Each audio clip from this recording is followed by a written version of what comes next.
தேவர்களை துரித்தவா, தேவகுஞ்ச நாயகா, திருப்பதி வேலவா, செங்குமரம் அடியாள் நினைவதென்ற நாவலாக உன்னை நினைத்து மனம் வைத்து பூஜித்துக் கொண்டிருக்கும் எனக்கு உன்னை ஏற்றுவது நம்புகிறோம். அருவம் உருவமாய் அனாதைப்படவாய் பிரம்மாண்ட பிறப்பது ஒரு மேனியாய் கருமுகனால் கடவுள் பரிடம் கொண்டு ஒரு திருமுருகனாய் வந்து உதித்தார் என் நாடும் என் நாட்டில் மக்களும் எல்லா வளம் பெற்று சீரும் சிறப்போடு வாழ உண்மையை நம்பியிருக்கிறேன். முருகா முருகா முருகா.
மாதா பிதா குரு தெய்வம் என்று எதற்காக மூவரை முன்னிறுத்தி நான்காவதாக தெய்வத்தை வைத்தார்கள் சொன்னால் இந்த மூன்று பேர் உள்ளடங்கியதான தெய்வம் என்று நமக்கு சூட்சமமாக சொல்லி வைத்த நிலையிலே நாம தான் ஆடுவது சம்பளத்திலே, என்னப்பன் சிவபெருமான் ஆடுவது அம்பலத்திலே.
நாங்கள் மோகினியை தாயம் உடன்பிரவாசவர்கள் 7 பேர் உண்டு. கிள்ளிபலம், வேங்கிமகன், குருதிகனன், சண்டவேகன், காலவன், மருதன், வீரத்தனோட 7 பேர் உண்டு. இந்த 7 பேர் பாருங்க எங்க அப்பா பெற்றெடுத்த பிள்ளை. நானும் வள்ளி கொஞ்சம் தோண்டி எடுக்கும் பொழுது அந்த பள்ளத்தின் குடியில் என்னை கண்டிருப்பதால் எனக்கு வள்ளி என்றும் கடலை வேங்கி பூங்குரத்தி பசுங்கிளியான்னு செல்லமா கூப்பிடுவாங்க. என்னம்மா குரத்திங்கிறியே, எங்கேயாவது குரத்தி ஆகக்கூடியவர் இந்த ஆடை ஆவரணோடு வந்தது உண்டா? சீவண்ணம்மா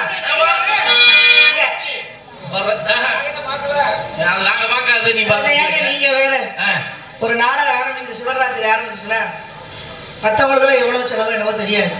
இந்த வள்ளி கதாபாத்திரம் போடுற பார்த்தீங்கன்னா எங்களுக்கு மட்டும் கிட்டத்தட்ட 60,000-70,000 செலவாகும். என்ன செலவு? ஒரு ட்ரெஸ் தைக்கணும்னா அந்த தையற்கூலி எவ்வளவு தெரியுமா? 2,500 ரூபாய். அப்ப 4 ட்ரெஸ். சரி, அப்ப நீங்க கணக்கு போடுவோம் 4 ட்ரெஸ் எவ்வளவு? 10,000 ரூபாய்ச்சா? நகை எவ்வளவு தெரியுமா? நகை அது கிட்டத்தட்ட ஒரு 30,000-35,000 ரூபாய் வருது. என்னமா 60,000-70,000 உங்களுக்கு என்ன பண்ணுது? அது பவுனு. இதெல்லாம் பவுனா நான் என் வீட்டுல இருக்க படம் இங்கேயே வரேன் நான். அப்ப இவ்வளவுலாம் செலவு பண்ணி இப்படி எல்லாம் நகையெல்லாம் போட்டுக்கிட்டு இவ்வளவு ஆடை ஆளுநரோட வந்தா கூட என்னமோ மக்கள் எல்லாம் பாத்தீங்கன்னா வள்ளி என்னமோ உங்க வீட்டு சண்டைக்காரி மாதிரி, என்னமோ நாங்க என்னமோ இவங்க சொத்தை எழுதி வாங்க வந்த மாதிரி. இந்த பொம்பளைகளை விரிச்சுக்கிற பாய ஒரு சுருட்டு, ஆம்பளைகளுக்கு நாங்க கூட அதுக்கெல்லாம் சலச்சவங்க கிடையாது.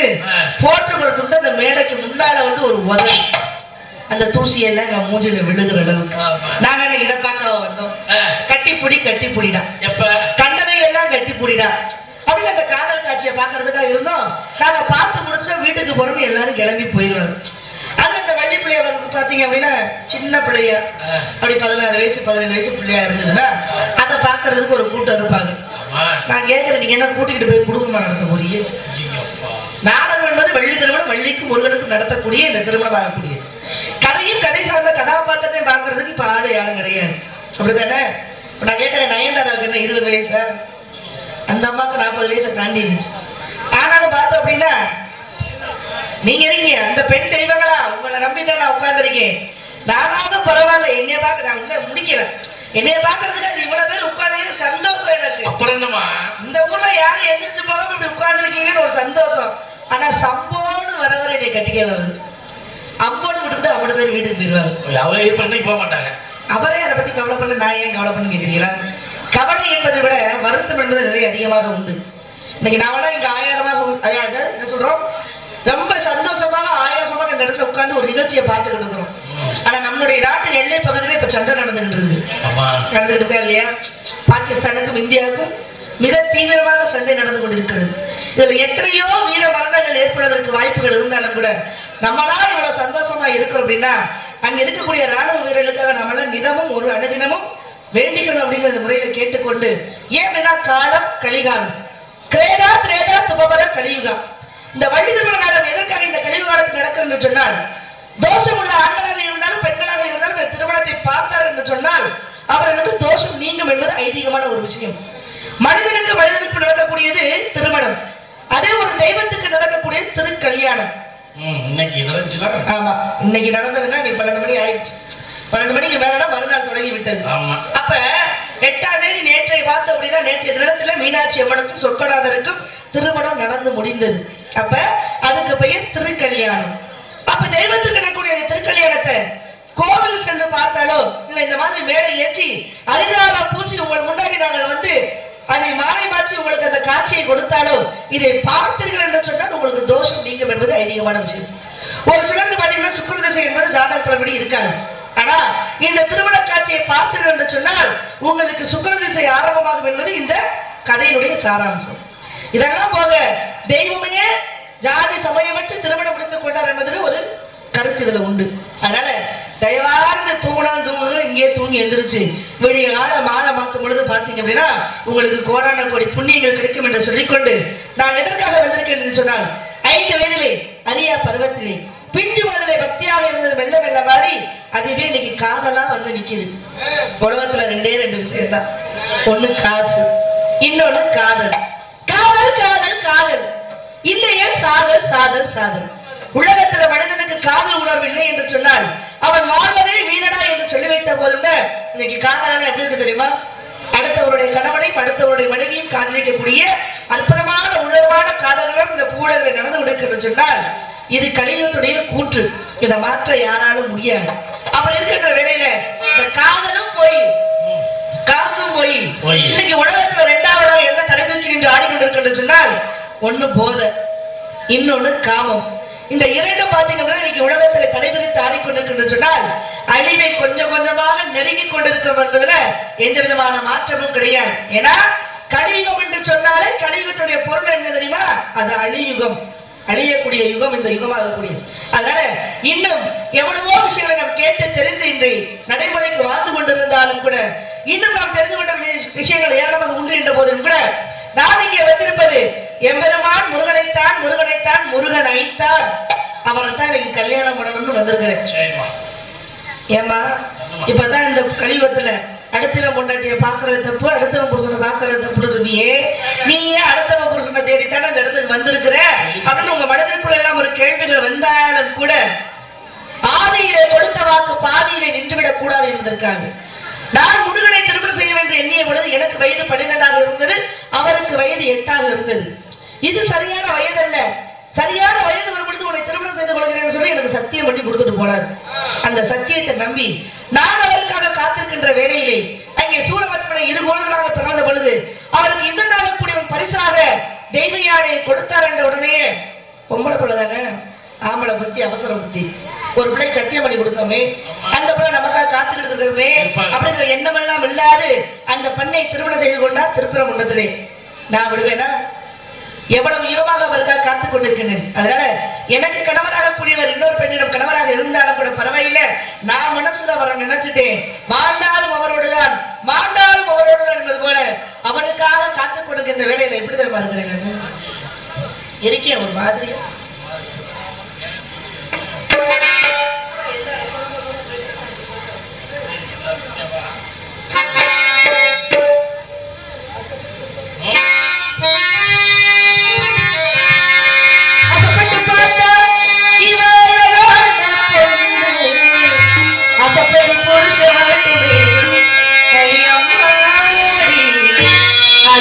வாங்கி தரட்டும்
அவளை பார்த்தா காதலே வர ஏமா எல்லாரும் என்னமோ சோகத்துல உட்காந்து நான் தான் காதல் பண்றேன், நான் தான் நேரம் போய் கத்திக்கிட்டு வரேன், நான் தான் சோகத்துல இருக்கணும்.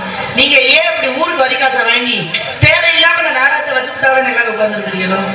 ஒரு ஆரம்ப பாடல வச்சிருந்தா நம்ம பாட்டுக்கு 2 மணி நேரத்துல வீட்டுல போய் தூங்கலாமே, அந்த பிள்ளைகள்லாம் கனவுல வருகிறது அப்படிங்கிற எண்ணத்தோட எல்லாரும் உட்காந்துருக்கிறீங்களோ? இருக்கட்டும், மெதுவாக இருந்தா என்ன, நான் வந்த வேலையை முடிக்காம நான் போக முடியாது. நீங்க கல்ல முட்டை எரிஞ்சாலும் சரி, இல்ல அழுகுன முட்டையை தூக்கி எரிஞ்சாலும் சரி, நான் காலைல காசு வாங்கிட்டு தான் போவேன். அதனால இந்த இடத்துல என்னுடைய காதல அப்படிது எப்படி தெரியுமா இருக்கணும்? ஜல்ஜல் சலவை ஒளியாக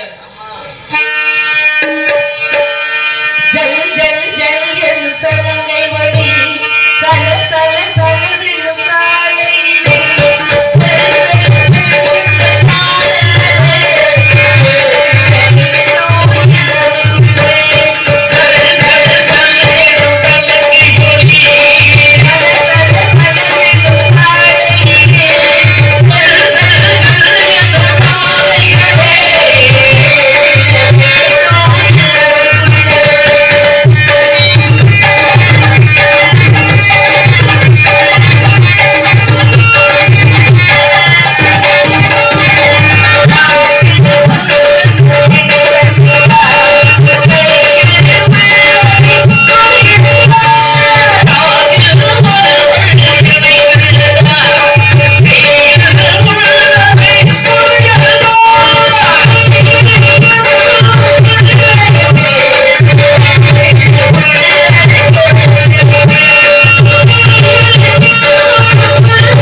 முக்கியமான ஒரு பாவம் என்னவென்று சொன்னால் இந்த ஈரச்சேலையோடும் கோவிலுக்குள்ள போறது. ஆணாக இருந்தாலும் பெண்ணாக இருந்தாலும் ஈரச்சேலையோடும் ஈர வேட்டியோடும் சாமியை போய் கும்பிட்டோம் அப்படின்னா பாவம் வந்து சேருமா புண்ணியம் வந்து சேருமா? 7 ஜென்மத்துக்கு பாவம் தவிர ஒரு உலகம் புண்ணியம் வராது. நல்லா தெரிந்து கொள்ளுங்கள். ஆணாக இருந்தாலும் பெண்ணாக இருந்தாலும் எவர் ஒருவர் ஈரச்சேலையோடும் ஈர வேட்டியோடும் தெய்வத்தை வணங்குகிறார்களோ அந்த பூஜை பலனற்று போகுமே தவிர ஒரு பொழுதும் பலனுள்ளதாக இருக்காது. இதுல ஆண்களை காட்டிலும் பெண்களுக்கு தான் அதிகப்படியான பாவம் உண்டு என்று சொன்னால் கொலை செய்பவனை காட்டிலும் கொலை செய்ய தூண்டியவனுக்கு தண்டனை அதிகம் என்பது நம்முடைய இந்திய அரசியலமைப்பின் சட்டத்தின்படியாக. அப்ப ஒரு பெண்ணாக கூடியவள் தலை முழுக்க தண்ணியை ஊத்திக்கிட்டு கோவிலுக்குள்ள போற அப்படின்னா அங்க வரக்கூடிய ஆம்பளை பிள்ளைகளை யாருக்காவது அந்த பெண்ணை பார்த்து காமத்தை தூண்டும் விதமாக அந்த பெண் இருப்பாள் என்று சொன்னால் இதை விட ஒரு பெரிய பாவம் எதுவும் கிடையாது என்பது தர்ம சாஸ்திரத்துடைய கணக்கு. பொம்பளையாளர்கள் உட்கார்ந்துருக்கீங்க, பாட்டிமார்கள் உட்கார்ந்துருக்கீங்க. நாம செய்யக்கூடாத நமஸ்காரம் என்ன நமஸ்காரம் யாருக்காவது கேட்டா தெரியுமா? தெரியாது. ஏன்னா இந்த பூமியிலே மூடி மறைக்கப்பட்ட விஷயங்கள் ஏராளமாக உண்டு என்று சொன்னால் ஒரு பெண்ணாக கூடியவள் தலைக்கு மீது கையை உயர்த்தி வணங்குதல் என்பது கூடாது. நல்லா தெரிஞ்சுக்கோங்க, பொம்பளையாளுங்க 2 கையையும் தலைக்கு மேல உயர்த்தி வணங்குதல் என்பது கூடாது. இது தர்மசாஸ்திரத்துடைய கணக்கு. 2வது வணங்குதல் என்ன அப்படின்னா ஒரு பெண்ணாக கூடியவள் சாஷ்டாங்க நமஸ்காரம் பண்ணவே கூடாது. நல்லா தெரிஞ்சுக்கோங்க, இங்கதான் விஷயம் நிறைய இருக்கு. சாஷ்டாங்க நமஸ்காரம்னா என்ன? ஒரு பெண்ணுடைய தேகமாக கூடியது இந்த பூமியில் விடுபடியாக விழுந்து கும்பிடக்கூடாது என்பது தர்மசாஸ்திரத்துடைய கணக்கு. ஒரு பெண்மண பிள்ளையோட மார்பகம் இந்த பூமியில் விடுபடியாக விழுந்து கும்பிடுவார் என்று சொன்னால் குடும்பம் குல நாசமாகும் என்பது தர்மசாஸ்திரத்துடைய கணக்கு. நல்லா தெரிஞ்சுக்கோங்க. ஏன் படிப்பிடத்தை பெண்ணுடைய மார்பகத்துக்கு ஒப்பிட்டு வைத்தார் என்று சொன்னால் அதுக்கு ஒரு கதை உண்டு, காரணம் உண்டு. அப்ப பெண்களுடைய தேகமாக கூடியது இந்த பூமியில் விடுபடியாக விழுந்து கும்பிடக்கூடாது. இது தர்மசாஸ்திரத்துடைய கணக்கு. ஆனா இதெல்லாம் மீறி பெண்கள் செய்யக்கூடிய ஒரு மிக முக்கியமான ஒரு வேண்டுதல் என்ன அப்படின்னா தலை முழுக்க தண்ணியை ஊதிட்டு ஈரச்சனோட கோவிலுக்குள்ள போறது பாவம். அதையும் மீறி பெண்கள் செய்யக்கூடிய வேண்டுதல் அப்படின்னு நீங்க நினைக்கிறீங்க. ஆனா அது செய்யக்கூடாத வேண்டுதல் என்ன அப்படின்னா அதான் அங்க பிரதர்சனம் சொல்லக்கூடிய வேண்டுதல். இந்த வேண்டுதலை யார் செய்ய சொன்னவங்க யாருக்காவது கேட்டா தெரியுமா? தெரியாது. இல்ல எந்த இதிகாசத்துல எந்த புராணத்துல இந்த அங்க பிரதர்சனம் வேண்டுதலை பண்ணாங்கன்னு யாருக்காவது கேட்டா தெரியுமா? தெரியாது. ஏன்னா அப்படி ஒரு வேண்டுதலை யாரும் செய்யவே கிடையாது. அப்ப மனிதனாக கூடியவன் தனக்கு சாதகமாக தெய்வத்தை என்னைக்கு வணங்க ஆரம்பித்தானோ அன்னைக்கு நமக்கெல்லாம் கலியுகத்துடைய கூற்றுகள் அதிகமாயிற்று. அப்ப ஒரு பெண்ணாக கூடியவன் சாசாங்க நமஸ்காரம் பண்ணக்கூடாது என்று சொன்னபொழுது இந்த உருண்டு குடும்பங்களுடைய வேண்டுதல் மார்பகத்தை என்னைக்கு பூமியில் விடுபடியாக ஒரு பெண் விழுந்து தன் தேகத்தை புரட்ட ஆரம்பித்தாலோ அன்னைக்கே மாற்றான ஆடவன் மீது இச்சை வந்தது. ஒரு குழந்தைக்கு பால் கொடுக்க கூடாது என்ற எண்ணம் தோன்றியது. வேறு ஒரு ஆடவனுக்காக தன் பிள்ளையே கொள்ளக்கூடிய இந்த நிலை வந்தது என்று சொன்னால் பெண்கள் தன் நிலை மறந்து என்னைக்கு தேகத்தை இந்த பூமியில் புரட்ட ஆரம்பித்தீர்களோ அன்னைக்கே நமக்கு உண்டான எல்லா அழிவுகளையும் நாமே எதிர்நோக்கி கொண்டிருக்கிறோம் என்பதுல அச்சம் பட வேண்டும். அதாவது இதை மாற்றவும் முடியாது, மறுக்க முடியாது. அதனால தயவார்ந்த பெண்கள் இதை ஏன் சொல்றேன் அப்படின்னா 5 வயது குழந்தையும் கற்பழிக்கக்கூடிய காலம் இந்த கலியுக காலமாகிவிட்டது. 6 மாத குழந்தையும் கற்பழிக்கக்கூடிய காலம் வந்து கொண்டிருக்கிற நிலையில தயவார்ந்த பெண்கள் எல்லாம் கோவிலுக்குள்ள போய் சாமியை கும்பிடுகின்ற பொழுது இது இன்னொரு விஷயம் என்ன அப்படின்னா ஒரு வீட்டுல மரணம்னு ஏற்பட்டது என்று சொன்னால் இந்த வீட்டுல என்ன பண்ணுவோம்? அது அப்பாவா இருக்கட்டும் அம்மாவா இருக்கட்டும் எந்தவித உறவுமுறைகளாக இருந்தா நம்ம சொல்லக்கூடிய விஷயம் என்ன தெரியுமா? பிணத்தை தூக்கி வெளியில வைங்க. யாராவது அம்மா தூக்கி வைங்கன்னு சொல்லுவோமா? இல்ல அப்பாவை தூக்கி வைங்கன்னு சொல்லுவோமா? இல்ல அத்தனை ஆண்டு காலமாக வைத்த பெயரை வைத்து தான் சொல்லுவோமா? கிடையாது. பிணத்தை தூக்கி வெளியில வைங்கன்னு தான் சொல்லுவோம்.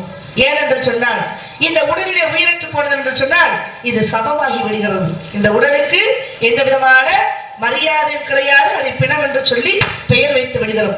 அந்த பிணத்தை வைத்துக் கொண்டு சொந்த பந்தங்கள் எல்லாம் சேர்ந்து என்ன பண்ணுவாங்க தெரியுமா?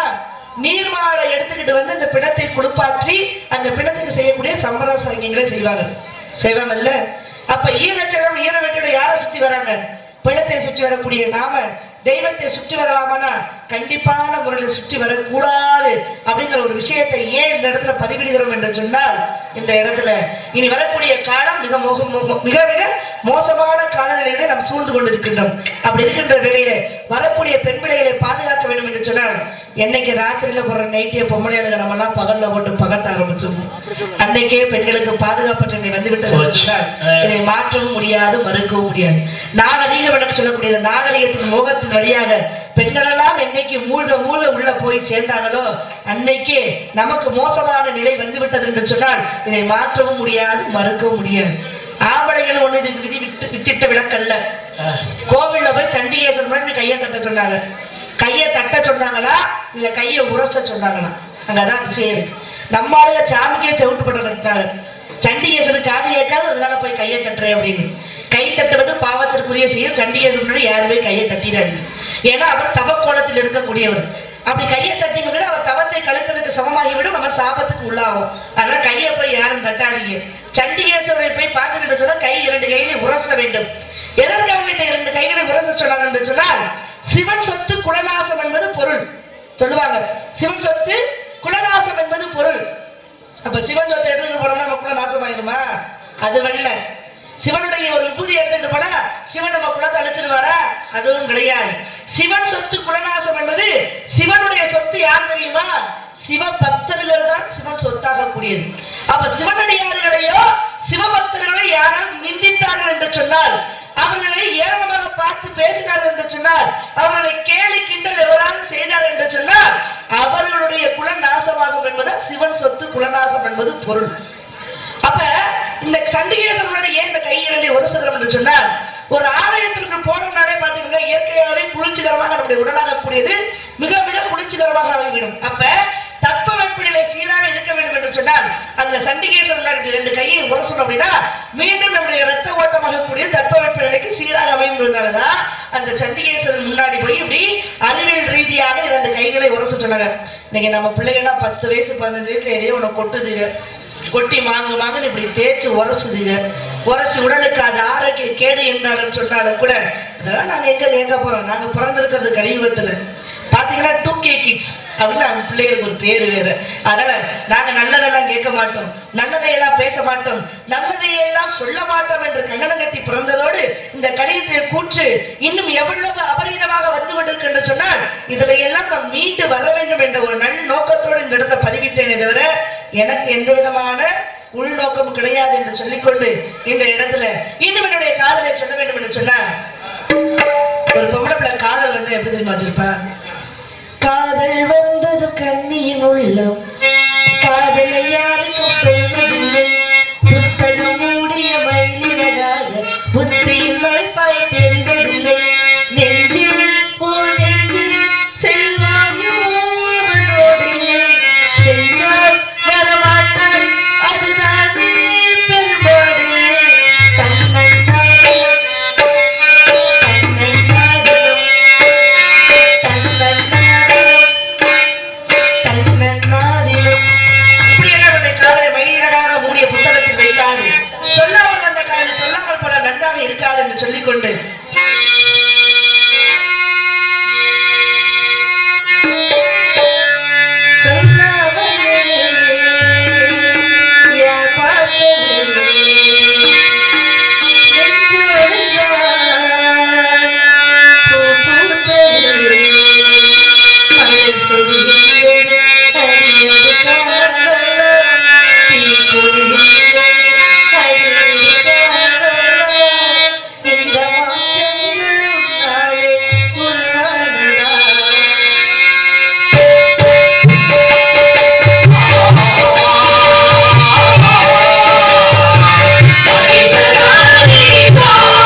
நன்றோடு இருந்தாலும் கூட, அது சொல்லிவிட்டே தீர வேண்டும் என்ற எண்ணத்தோடு இந்த இடத்தில் வந்திருந்தாலும் கூட, இன்னும் நாம் தெரிந்து கொண்ட வேண்டிய விஷயங்கள் ஏராளமாக ஒன்று சொன்னார்.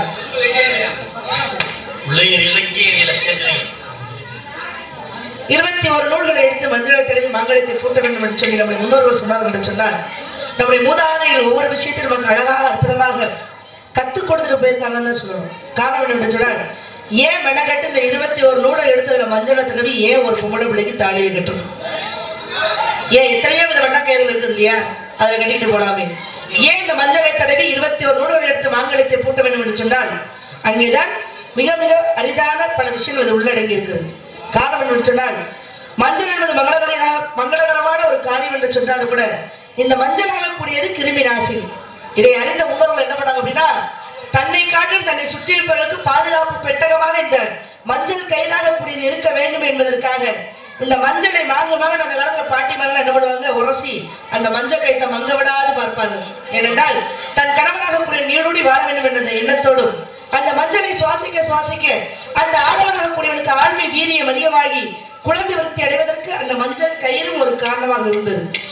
அதே ஒரு தாயாக கூடியவள் ஒரு குழந்தையை பெற்றெடுத்து தன் மாரோடு அடைத்து பால் கொடுப்பார் என்று சொன்னால், அந்த குழந்தை அந்த மஞ்சள் கயிற்றை சுவாசிக்க சுவாசிக்க அந்த குழந்தைக்கு எந்த விதமான தொற்று வியாதிகள் வராமல் இருந்தது. இன்னைக்கு பிறந்த குழந்தைக்கு சக்கரை வியாதி, இன்னைக்கு பெண்களாக கூடியவர்களுக்கு பாதி பேருக்கு மார்பக புற்றுநோய் நிலச்சக்கூடியது பூமியில வர தொடங்கியது.